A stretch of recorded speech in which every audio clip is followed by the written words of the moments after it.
You'll have to forgive me today. I am rather ill, so energy is low. But I wanted to get this out before the next session, which is tomorrow, so I don't have a choice. Anyone who says the Abomination Vaults lacks role playing opportunities is lying. Atari is full of interesting NPCs, you just have to take the time to draw your players to them. This is the campaign diary for the 6th session of the Abomination Vaults, and we just spent about 90% of it in town, talking to townsfolk. Hi, Skull here. Before we get into it, I just wanted to mention that May's player was absent due to sickness during this session. Same one she's kindly passed on to me. So that's why she isn't very involved this week. But picking things up where we left off, our heroes had just defeated the Dead Tide for Atari. Milo lay unconscious in his father's arms, being dragged roughly away from the battle. Rock began scouring the bodies for anything of note, however, due to these being purposefully interned townsfolk, they had nothing of value on them. He then inquired as to if the Scalathrax could be harvested for useful parts. As I'm entirely unsure if there are rules around harvesting monsters, I declined his request at this time.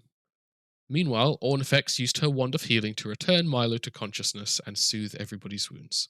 He panicked at his father's grip and tore himself out of his grasp. The fight is over. Everything has been slain. Are you doing okay? Yeah. Yeah, I'm good. Things are a little blurry. You got knocked out right before we finished the last one. Ah, He approached the creature and attempted to recall knowledge about what kind of monster it was, hoping to understand it better should they face another in the future. Unfortunately, this aberration was beyond him. At this point, Gregory marched off to organize his guard without a word. I wanted this to show his upset that Milo had entirely ignored him upon waking up, but I'm not sure this came across to the players. He isn't the kind of person to show his weakness or pain, so wouldn't have made a big show of it. The response from Rock was instead one of annoyance at him leaving his injured son alone. He followed Gregory, ready to have some words. With Gregory and Rock gone, the rest of the party discussed their next steps.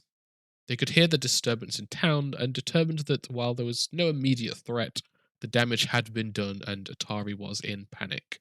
Same as last episode, Gregory is an abusive parent, so if you want to skip this section, you can jump to here. Although it does contain important character development for Milo, so is worth watching if you can. Rock reprimanded Gregory for leaving Milo behind, and the bitter Gregory made his excuses. That's just say you're going to leave your boy behind? He turns and gives you a scowl.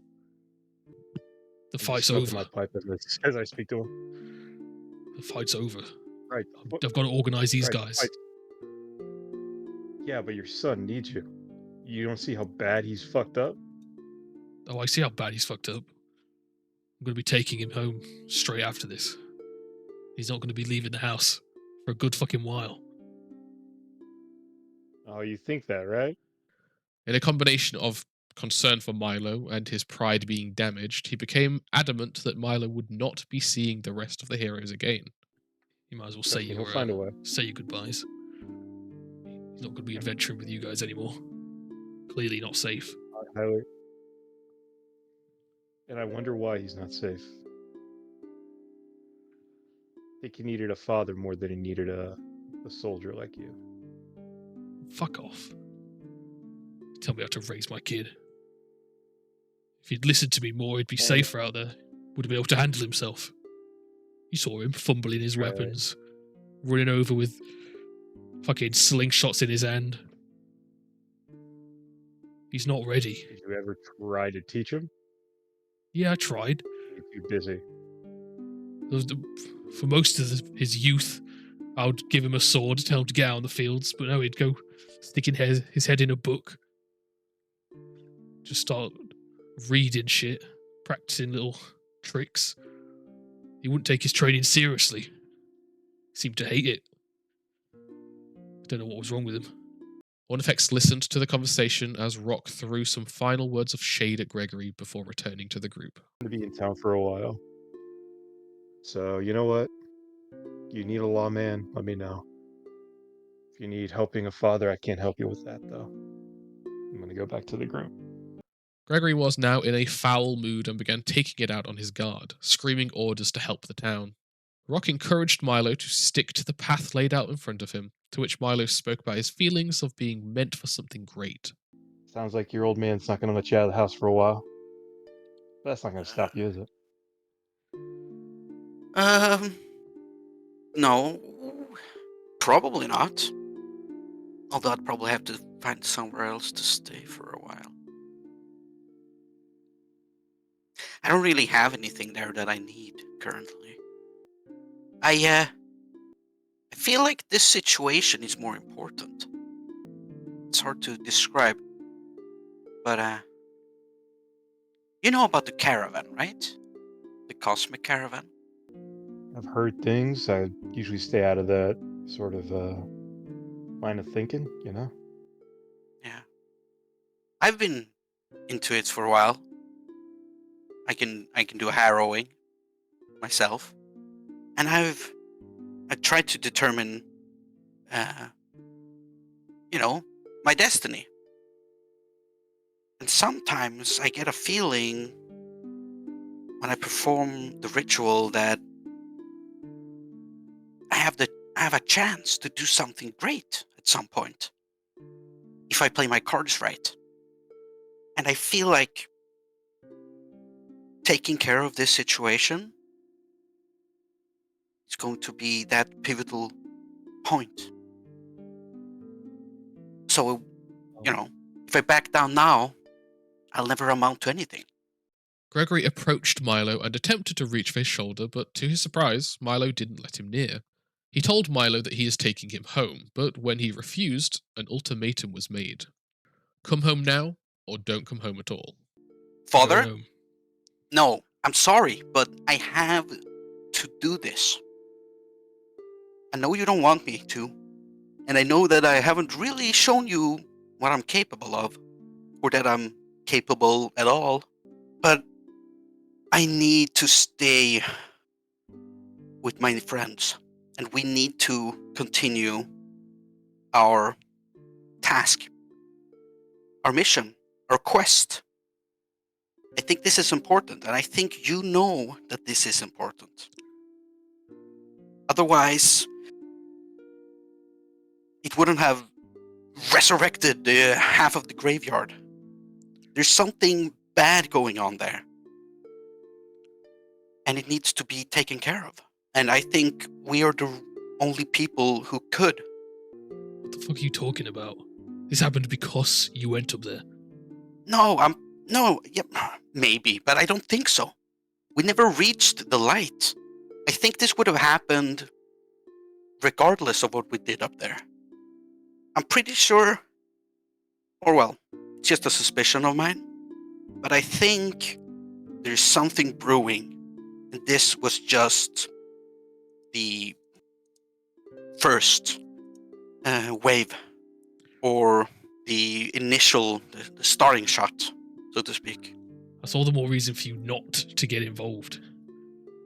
I'm already involved, Okay, so step away while you can. but I know you think that's the best, but I don't think so. And I know you don't believe in the things that I believe in, but this is my path. This is what I have to do. And I can't step back now. Because if I do, You'll be alive, Milo. yes, you but step it will away, not be you'll be a life alive. worth living. Do you understand? I will not be able to live with myself if I don't follow through with this. Who's filled So your head with this nonsense? Nobody. I've had these notions for a while. I've just not had the courage to speak them. I don't care. While you're under my roof, you're not going to be doing this. Alright? Then I'm not under your roof, okay? What the fuck are you I'm talking about? moving out. Where? I'm moving out. Where I to? don't know. Somewhere. I'll figure it out. Eventually, Milo's adamance left Gregory with no choice but to let him leave. He made an angry claim that Milo would have 1 week to come to his senses and return home, or he's out for good. The spiteful man he is, though, he is not going to let this play out naturally. Immediately after this encounter, Gregory went to the town's mayor and reported that it was our heroes that had caused the undead attack and that they shouldn't be allowed to leave town again. The group consoled Milo, making sure that he was okay and had somewhere to stay. Well, all right. I So- come, like, Mm. do you see that? Like, clap your back. You did well. Your father really seems to worry about you. He does. He's just not very nice about it. He's not very nice in general, actually. But I know he wasn't always like this. Did Enough of something that. happen? Ah, I don't know. I don't know what happened. It's from his youth, I guess. From before. I've heard bits and pieces of it growing up, but I never see. mind. It's just a shame he doesn't see the courage you have proven. While he was fleeing, you stood up, and you would be here with every one of us, fighting. Yeah. Anyway, we should go to town and take our rest. If you want to, you can probably stay with me in the crow's casket. Nice. Yeah, I'd like that. And finally, after 6 sessions, our group took their first long rest of the campaign. I'm honestly blown away by how much this group got done from a single day of adventuring. I genuinely think this is a brilliant side effect of the rest design in Pathfinder. When we used to play in 5e, this group would short and long rest after only 1 or 2 encounters because resting meant health. But because you only get a small amount of HP from a rest in Pathfinder, and most healing can be done during the actual adventuring, the day feels so much more full and impactful. Honestly, when I first saw the rest healing, I was a little worried, but damn, after seeing how much it affects the group's ability to stretch out the adventuring day, it might be the dark horse of my favorite game systems. The following morning, our heroes regrouped outside of Rin's Wonders to update her on their progress. I thought it would be fun if Rin, as a follower of the Cosmic Caravan, had a weird sleep schedule, where she's awake all night to enjoy the stars and sleeps at sunrise instead. There's no story element here, it just adds depth to the NPC and gave our heroes the chance to enjoy some messing about in how they woke her up. Is there like a heavy book nearby? Yeah, there's plenty of like books and curios and stuff in the shop. You're gonna slam it on a table. Yeah, exactly. I was gonna say, is she like sitting at a table or just sitting on a stool? Because she's like sat on a stool with her feet up on the counter desk. I'm gonna take the biggest book I can find and just drop it on the table in front of her. Okay. She starts awake and like tries to put her feet down, but obviously her feet are on the counter, so kind of like falls off her stool a bit and picks herself up, very sleepy-eyed. Well, that was entirely unnecessary. After some pleasantries, they started to update Rin about how their exploration went. Upon mentioning the awakened undead, Rin confirmed that that is a function of the gauntlet. That's bad news, to say the least. It's not done that in a very long time. It's done that before, though. Well, as far as the history books say, that was its original purpose. It was built as a long-ranged weapon. Like artillery. Well, like instant army transportation, I guess is the better way of phrasing it. So it was meant for creating armies where you needed them. Well, the builder, some horrible woman, had a real vendetta against Absalom, and built the lighthouse with the intent of both raising the undead and sending creatures directly within the walls, because it's a very well fortified city, one of the largest cities in all of Glorian. But she died 500 years ago. While the adventure makes no mention of Rin knowing about such properties, I wanted her to be a repeated source of knowledge for our heroes, almost taking the role of the guy in the chair. so I deemed it reasonable that she had read about such events in historical tomes, old test fires much like the one last night. The group told her about their encounter with the Midflits and the corpse lights, and then questioned whether the subterranean levels of the Gauntlet were known about. Is there any knowledge of a space beneath it? No. Nobody's mentioned anything in the... Well, not in my research anyway. It's supposed to just Because be a tower. yeah, but there was some colony of misflits in there that were driven out by creatures. What did they call them? Mushroom heads? Mushroom heads. Yeah. I had Rin say no to this as the Rose Guard battled and defeated Belcor on the surface of the keep. The adventure makes note of the Rose Guard not having found the other floors, and I reasoned that while the ruin had been picked over by ruin delvers, they'd likely have been scared off by whatever monsters had lived there, while a group of adventurers that are both proficient fighters and explorers would have had a better chance of finding them. This means that not only will external research only get them so far, but they also get credit for finding this particular secret about the infamous ruin. In an attempt to interpret the truth behind the subterranean levels, Rin and our heroes theorize that it's most likely an entry point to the Darklands. The misflits were driven from their territory upwards from below. So, like, their assailants came from even deeper below, and they were living beneath the tower. What, like the Darklands? I think so, yeah. Most likely. Creatures made of, like, with mushrooms for heads? That sounds like Darklands creatures. It would be highly unlikely that there's Darklands entrance nearby. We don't get those kinds of creatures near the surface. I had Rin both push for this conclusion while also giving explanations as to why this theory might be false. I want our heroes to be unsure of what they're walking into until they learn the truth for themselves. If I'm going to keep the player's attention for the duration of the campaign, I need to use all the tools in the storyteller's toolbox to do so. We start by building intrigue, so our players are eager to learn the truth and actively seek out answers. Then we reveal some answers to give them a sense of direction and a result to strive for. And finally, we make it personal by having the story impact them directly so that vengeance or justice pushes them towards the final showdown. The adventure path contains most of the intrigue and the answers to cover the starting motivation, but the desire to do the right thing can only drive a person through so much suffering before it begins to drag. To make things personal, we're going to have to lean on some of our character backstories, but that won't be necessary for a while. At this point, Rin realized the group hadn't actually mentioned what they found at the top of the lighthouse.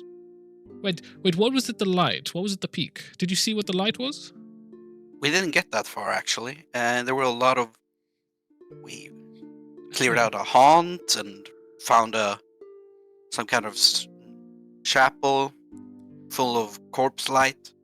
Rin encouraged the group to return to the Gauntlet and see what the light is, but not before taking some rest. With most of the serious topics discussed, the group leveraged a few of her services. They had her identify a mysterious magical scroll, which turned out to be a scroll of restore senses, and stocked up on potions so that everybody had 2 each. Milo asked if she had any advice to offer based on the information they had provided.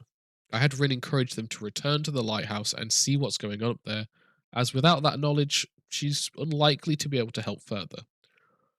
She also told them to find the entrance to the Darklands. This is a bit of a red herring, as we know the Darklands aren't really all that involved in this adventure, but since that's the conclusion the group are running with, the advice made sense to her. Milo brought up the rumours of the Dark Lady being worshipped below. There was also something about a dark lady or something that they worshipped, potentially. Oh, that's interesting.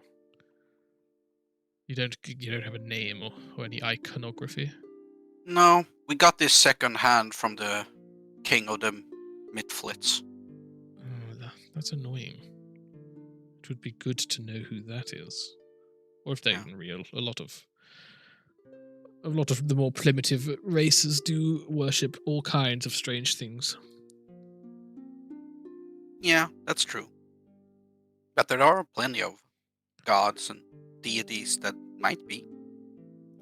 Yes, very true. It could also refer to the original occupant of the keep, right? They would What fit the Velcora? bill. I mean, the town is abuzz with rumor that Belcora has returned to strike vengeance on the town. But, Yeah. it's been 500 years.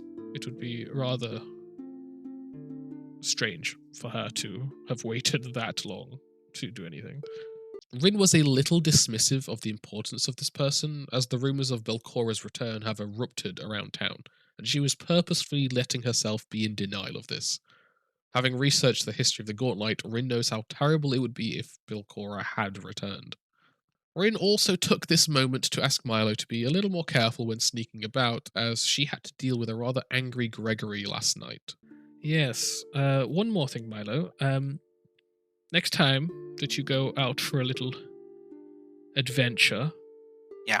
don't send your father asking where you are.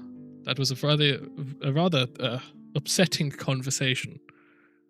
Yeah. I can understand that. He came marching in all angry. And apparently you said you were here? I don't recall. Well, I've taken quite a lot of beatings since that okay. time. I'll forgive you this time. Yeah. It won't happen again. I can promise you that.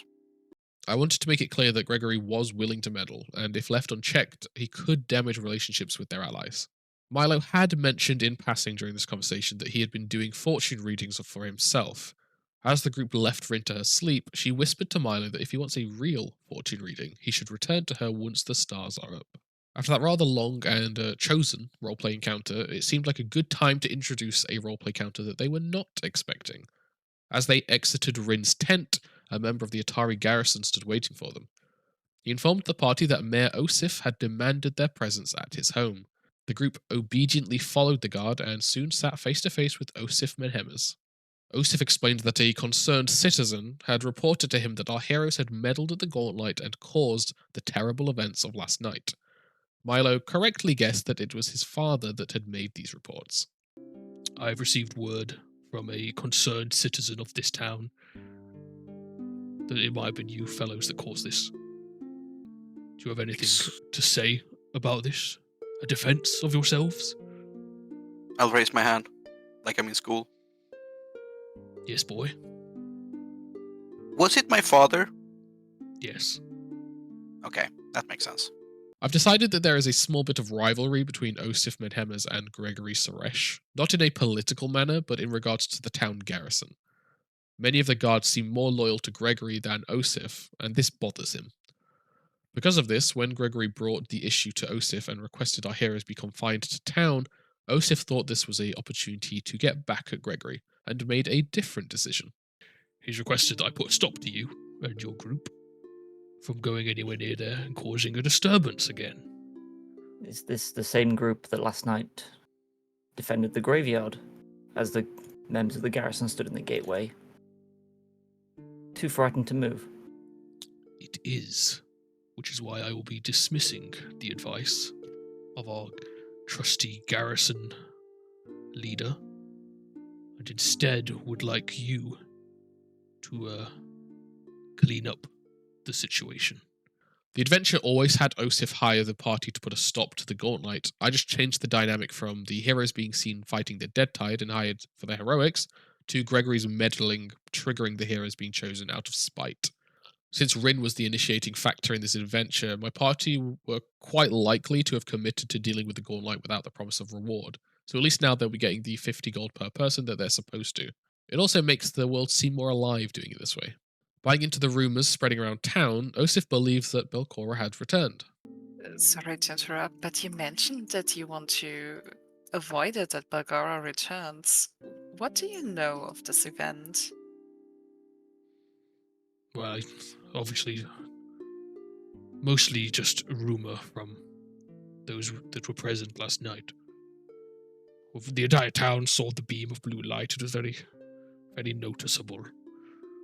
And we heard the screams from the library. Evidence of undead leaping from the atop, and if history is to be believed, that tower was built by a woman, a sorceress, named Belcora, who was killed. But she seems to be back, if she's activating it once again. Counter to the dismissive Rin, I wanted an important NPC that was quite sure about Belcora's return. My goal here is to have a range of NPCs that all believe different things, so that our heroes have to come up with their own conclusion and don't feel entirely comfortable relying on NPCs for ideas or information.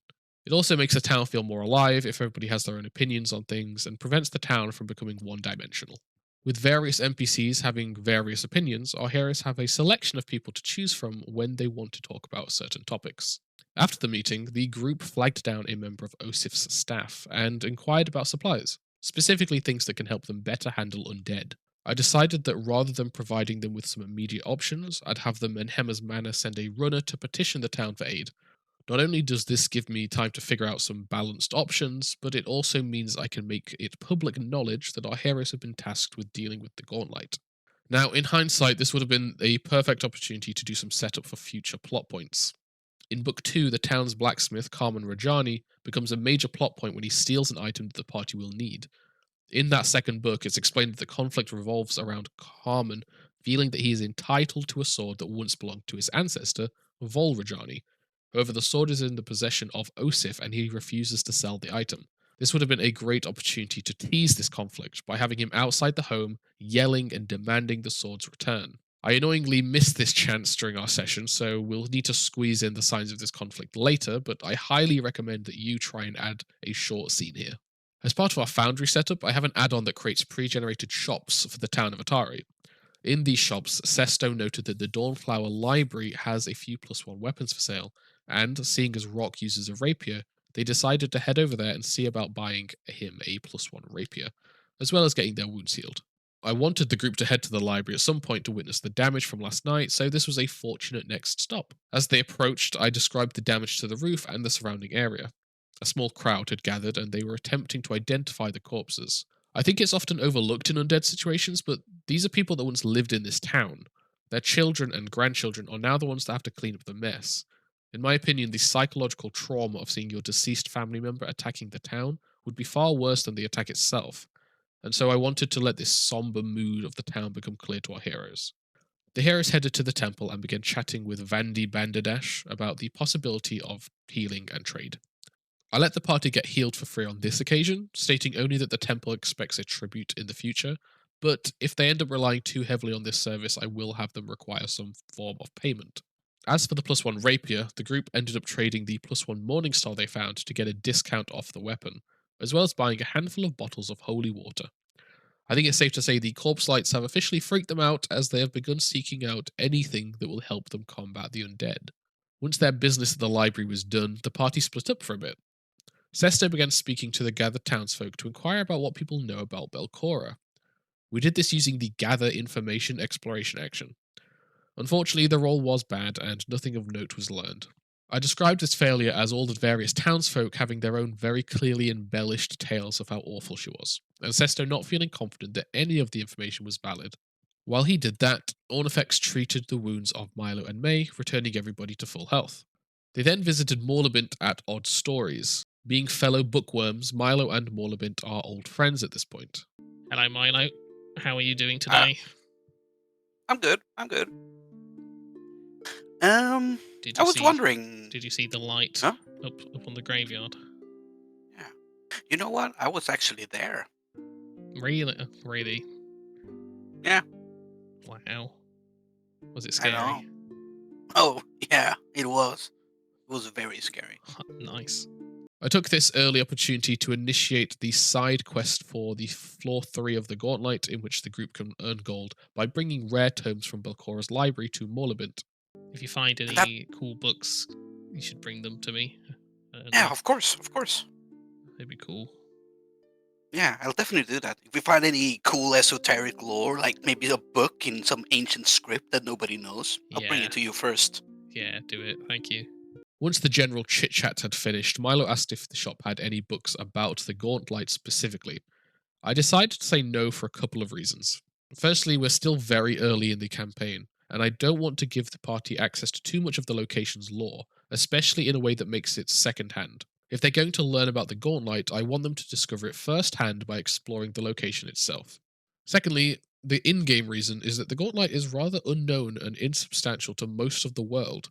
I'm doubtful that many books would be written about an isolated location that is, as far as the rest of the world is concerned, just a small ruin and a lighthouse. I'm sure there is a bit of written history. I hinted that Rin was reading it after all, but I don't think a small local bookshop would be the one stocking it.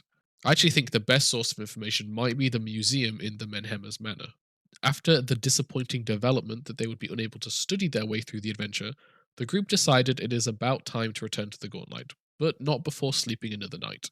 Much to my sadness, they wanted to explore during the day this time, so no Belcora Bloodhaunt, sadly. Since they were remaining in town for another night, Milo took up Rin's offer and went to get his fortune told.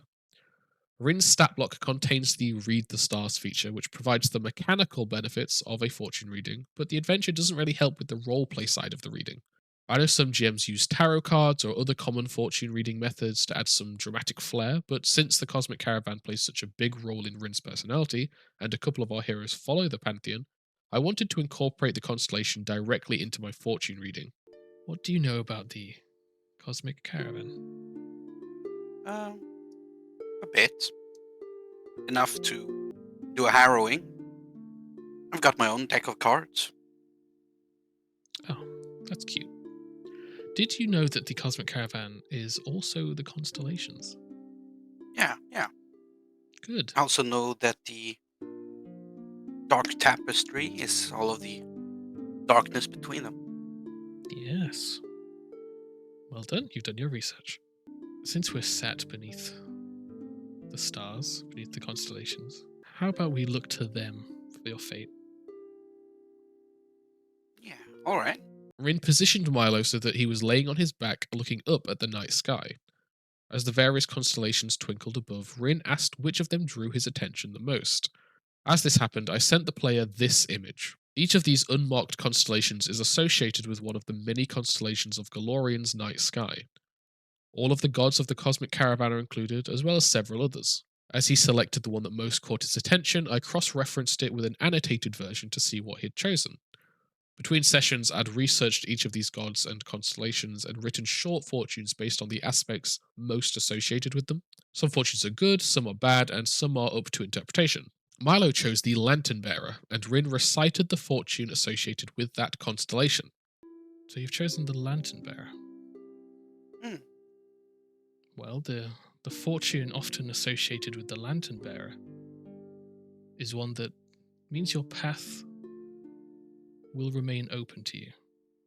The Lantern Bearer lights the way for those who strive to overcome. It is a sign that puzzles will be solved and progress will be made. Mechanically, the benefit of selecting this fortune will depend on the next obstacle the group faces. If it's a hazard, the next attempt to nullify the challenge will automatically succeed regardless of what they roll. If it's a locked door that they cannot open, it will instead be found open. I could have written specific rules for what each fortune grants, but I felt I'd better be able to adapt the adventure if I instead gave myself a vague sense of what it impacts, so that I can enact it when it most makes sense. As an added benefit, I acted as if Rin had critically succeeded the Read the Stars ability, and gave Milo the +1 to saving throws for 24 hours. Next time I will roll for this effect, but as it was the group's first fortune, I wanted to cement the possible benefits. Milo thanked Rin and spoke of how appropriate the fortune seemed to him. The conversation then took an interesting turn when Milo brought up the dark tapestry. Good. I don't know, there's something about the tapestry that draws my attention. That's slightly concerning. Yeah, but it's like we see all of these lights up there. But what's between them, you know? What's that? What's there? If you are drawn to the dark tapestry, then there's a little bit of overlap. The Cosmic Caravan does worship Yog Sothoth as one of their deities. I've heard that name before. Grateful but a little spooked, Milo thanked Rin again and hurried off to bed. The next morning, our heroes reconvened and resolved themselves to return to the Gauntlet. This time they were fully on task and would not be distracted by Mitflit nor Undead. They marched straight to the locked door of the Gauntlet base and immediately began to pick the lock. They do actually have the key for this door, but I think they forgot that. After Rock had just barely got the door open, I did remind them that they do have some keys, and they tested them, learning that this was one of the doors that they could open. Our heroes entered the Gauntlet base. As it was now daytime, the Blood of Bakor Haunt did not activate, so the main points of interest in the room were the ascending iron staircase and the fresh pool of blood. Ornifex noticed some strange qualities in the blood, namely the slight rippling and that at certain angles it looked very deep. I will look at the blood puddle and like burps too, like tilt the head a little bit from left to right, looking at it. Says there, I think this blood could be the source of the magic you feel. It's so odd. I can't even tell. Is it deep? Deep? It looks like it's more than it seems. She pointed these oddities out, causing the group to stop and mess with the blood for a short while. They poked at it with a 10-foot pole, checking the depth. When nothing happened, they discussed lighting it on fire to try and remove it. Luckily, they gave up on this idea pretty quickly and headed up the tower. They unlocked the trapdoor with their other key and headed into the cupola. As they hadn't dealt with the blood of Belcora, there was no vampiric mist encounter, luckily for them. Ornifex investigated whether there were signs of recent activity in the room and found nothing of note. I think they were assuming the beam had been activated from the room directly, which we know is not what happened. I described the light as being rather weak since it had fired only a couple of days ago. Like the troublemakers they are, our heroes immediately wanted to poke the light casing with their 10-foot pole, the same 10-foot pole that still had a smear of blood from below. I debated having this trigger the vampiric mist, but decided to hold off on that until they dealt with the blood of Belcora Haunt properly. Instead, I had a bit of fun with the Foundry module's audio and triggered a random Belcora scream, which I then didn't acknowledge. Oh, go on then. Hold it towards it, see if it does anything. Just Hold- the back. Okay. You hold it vaguely near the glass container, and nothing happens. Oh. Anyone else get any ideas? But if you touch the container with it, go on. We'll give it a poke then. Fine. Oh, lovely. Nothing happens. Really? Really? That's. Did I imagine that sound? The banshee shriek is nothing. Yeah, you feel like you shouldn't have done that, is all I'll say. Okay. You get a sudden feeling of dread, but nothing happens. Appropriately spooked, they headed back down the lighthouse and exited the door, deciding. Appropriately spooked, they headed down the lighthouse. Appropriately spooked, they headed back down the lighthouse and exited out of the door, deciding whatever was controlling the Gauntlet would not be found here. They had a quick look over the ruined boathouse, finding and identifying the left-behind equipment of the Ospreys Club members. They theorized that the blood they found in the Gauntlet was what remained of these people. This discovery sparked some conversation about visiting the Crux Nook to discuss their activities up here. A nice course of action for me, as it would allow me to begin the side quest about finding these missing club members. As our heroes moved on towards the small island, we called the session here. A lot happened today for our heroes. Lots of role-playing, some great developments to the story, and plenty of progress in their exploration efforts. I'm really happy with the progress we're making. It's a personal goal of mine to ensure that the party gets to roleplay regularly to prevent this campaign from descending into a battle sim, and I think it's working so far. The inclusion of player character NPCs has definitely widened my options in this regard, so I'd certainly recommend encouraging your players to create a few meddlesome NPC options in your campaigns too. Next week, our heroes will face the infamous Mr. Beak. They have the numbers advantage, but let's see what kind of trauma we can cause for our heroes as they face this unexpected and underestimatable villain. Thank you so much for watching. If you enjoyed watching this as much as I enjoyed DMing it, then please leave a like on the video and comment what your favourite moment of the campaign has been so far. Also, sub if you aren't, it's a very small channel and we can only grow with your support. Have a great day and I wish the best of sessions to you. Bye.